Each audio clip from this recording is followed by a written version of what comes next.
kungal mga kababayan sa SOCMED nitong si Senador Robin Padilla. Kaya tuloy, napapansin ng mga tao, senador ba talaga to? Matapang kunwari? Gusto manuntok sa kapwa niya mga senador? Pero iyakin pala ang mokong mga kababayan, mga ka-GP Natics. Pero bago tayo dumako dyan, ipapakita ko muna ano ba ang ginawa ni Robin Padilla nung mga nakaraan mga kababayan nung investigasyon po nitong si Digong Duterte kung paano po siya nabitbit papunta doon sa dahig. Tingnan niyo po kung ano po ang style nitong obob na senador na to.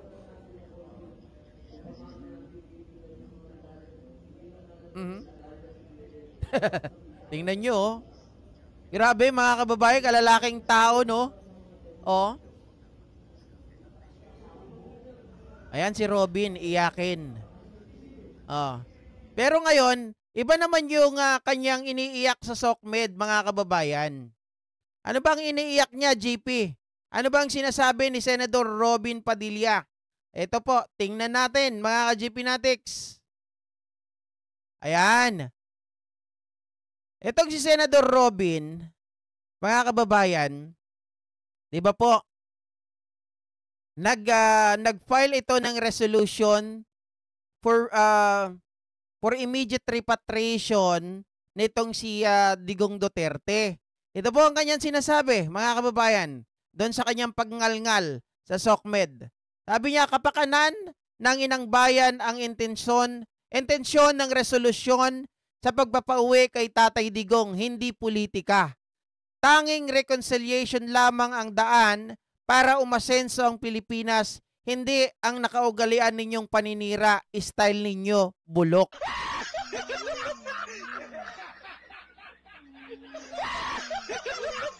Ayan mga kababayan, kapakanan daw ng taong bayan.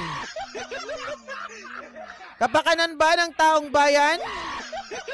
O kapakanan ng mga DDS na makauwi mga kababayan itong si Digong Duterte sa Davao? Hindi daw ito politika.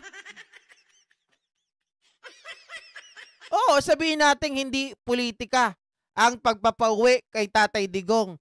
Pero hindi nyo ba nakita, taong bayan ang nagsasabi, mga Senador Robin, di ba? Senator Robin Padilla, taong bayan ang nagsasabi at ang gusto talaga nila na itong si Digong Duterte, mga kababayan, ay maging accountable doon sa peking war on drugs.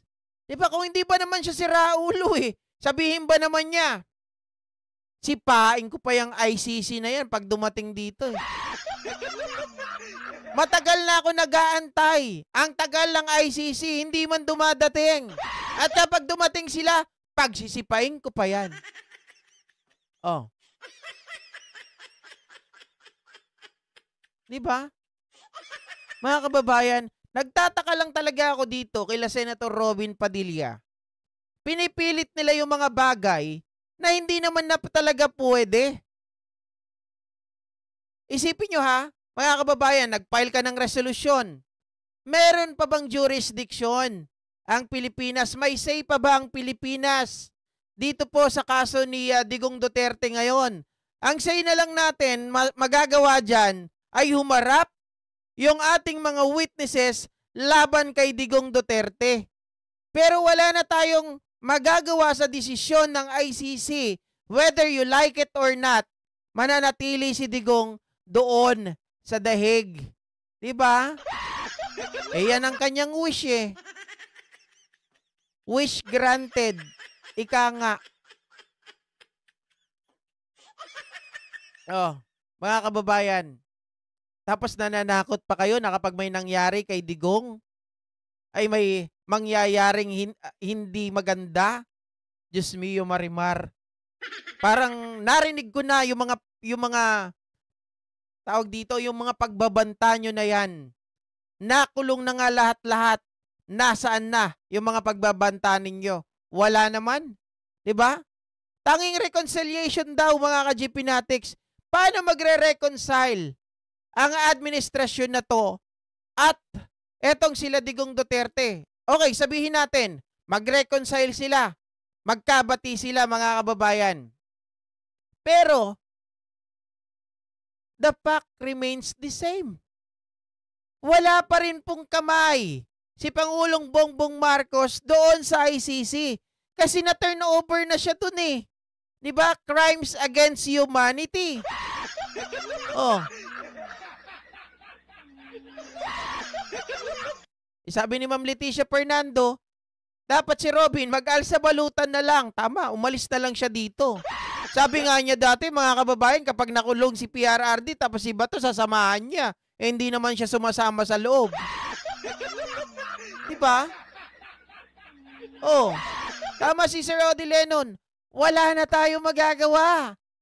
Wala nang jurisdiction ng Pilipinas. Kahit si Pangulong Bongbong Marcos pa. Mga kababayan, wala na siya magagawa. Anong reconciliation? Eh, yung reconciliation nyo nga eh. Merong kasunduan. Gusto ninyo. Mga kababayan, o sige, makipag-reconcile kami, pauwiin nyo si Tatay Digong. Ulul. Hindi nyo mapapauwi yan. Kahit anong mangyari. Di ba, naalala ko tuloy yung plano ni Roque dati. Sabi niya, kung ayaw nyo, para mailigtas ko kayo sa ICC, kailangan daw may magsakripisyong tupa. Ay naisip nga niya dati, si Senator Bato daw, ang pumunta muna doon sa ICC magpakulong. Tapos, magpapile daw siya ng resolusyon doon sa ICC para pag nakawala, hindi na raw mauhuli si Digong. Oh. Propaganda lang nila yan para makakuha sila ng simpatya ng tao ka JP. Kaya nga, mga kababayan, diba? Makikita nyo, senador, si Robin Padilla, si Boy Sili. Pero nagrarant dito sa social media. Kailangan daw magbati-bati na raw para umasenso, mga kababayan. Sino ba? Sino ba ang may kasalanan? Sino ba ang nagmamadali sa pwesto? Sino pa ang mga gahaman, mga kababayan, sa kanilang, diba? Gahaman sa yaman, gahaman sa pwesto, gahaman sa lahat. Oh. Hindi naman po reconciliation, mga kababayan, tingin ko. Ang sagot po para umasenso ang Pilipinas, Senador Robin. Ang tingin ko, para umasenso ang Pilipinas, kailangan magkaroon ng pangil ang batas. Kailangan ang Pilipinas, mga kababayan, mawala yung mga politiko na kagaya ninyo. Ibig kong sabihin, mga ka-GP Natics, kapag nawala yung mga politiko na tumatanaw lagi ng utang na loob at may mga amo na pinagsisilbihan at pinoprotektahan, palagay ko, may pagsulong ang Pilipinas. Kasi hindi tayo titingin sa likod natin, hindi tayo mag-hold back ng mga desisyon natin dahil lang sa kakilala, pinapanginoon, hinahangaan. Diba? Oh.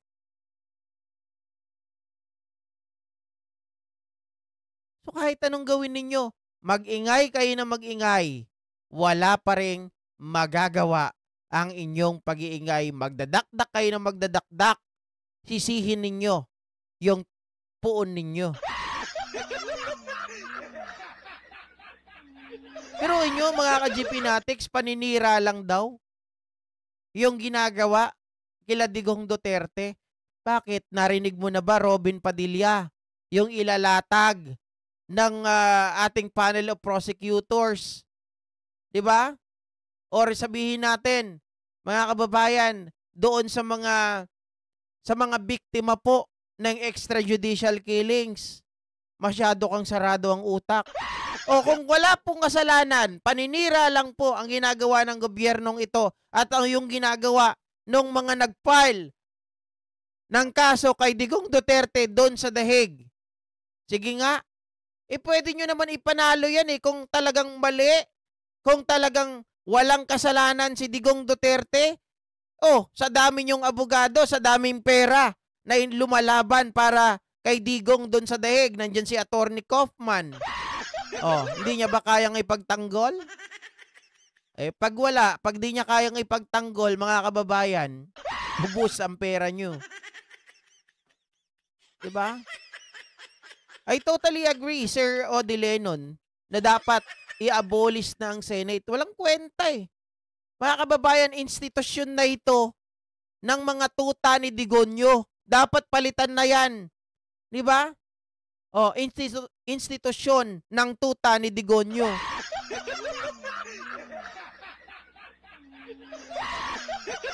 Hindi na taong bayan ang tinitingnan nila dyan eh. Ang tinitingnan na lang nila, paano iligtas ang Duterte. Oh, Diyos mio. Oh, ito pa, mga kababayan.